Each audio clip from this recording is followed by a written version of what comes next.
Okay, so we're coming out of Death Threat Week here. I'm hoping there'll be more death threats now, because man, what a response. Someone at reddit.com referred the video, and I got over 1,000 views in one night, so that was cool.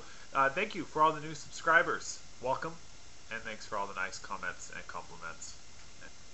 So today, I am addressing the meaning of life. I often have people say to me, why do you want to believe something so bleak?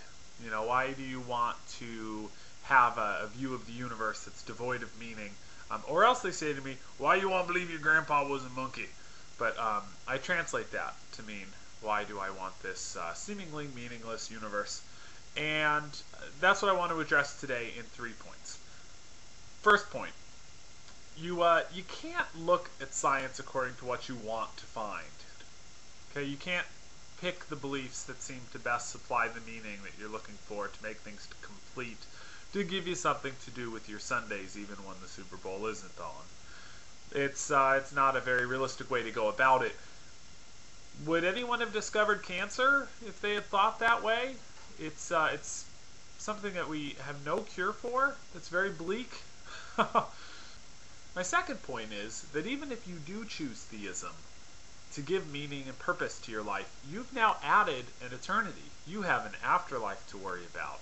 And you really haven't thought ahead. You're short-sighted, because what is the meaning and the purpose after this life is over? All of your purpose, as far as securing your own afterlife, saving other people, doing the good and evil battle that's being done here on earth, that all expires when you get up to the perfect place. So once you get up to heaven, there's no one to save. And other than dealing with the occasional angel insurrection, there's not much to do up there. There's not much purpose or meaning, and then you're right back where I am. So you really only have a temporary solution anyway. So let's get to point 3. Meaning and purpose in my bleak universe. Well, meaning to existence. We'll start off by recognizing that I do indeed exist. I will admit that. And I'm a small part of many larger things, just as there are cells that are a small part of me. And like those cells, I have a job to do as a part of these larger things. I am a part of my family. I am a part of my neighborhood. I am a part of the arts community in my city. I can expand on, I'm a citizen of this country, and I am a member of the species that is human. So I can be a good part, I can be a healthy cell, or I can be cancerous. That's my purpose. My purpose is to be a good part of the bigger thing, and in that comes my immortality. The big thing lives on or it dies, and my contribution lives on or it dies. So what if all the people with all the wars going on out there were more concerned about humanity's survival for the sake of their legacy than they were about some afterlife, some other world that they imagine exists? What if instead of battling for souls, they were battling for humanity's ability to keep on going, so that the books that we've written, the films that we've made, the poems that we've contributed would still be appreciated?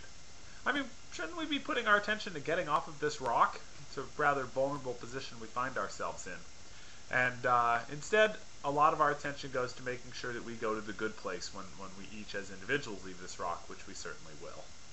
So I propose that this is a less selfish purpose, to recognize that you are a part of something bigger, and at the same time it gives importance to your individual and unique contributions to it.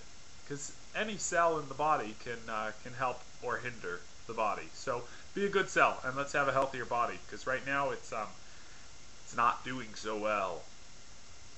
But I guess what it comes down to is citizenship, which has nothing to do with nationalism or patriotism. In fact, those things can make you a bad citizen. So be a good citizen, and that's meaning enough for me.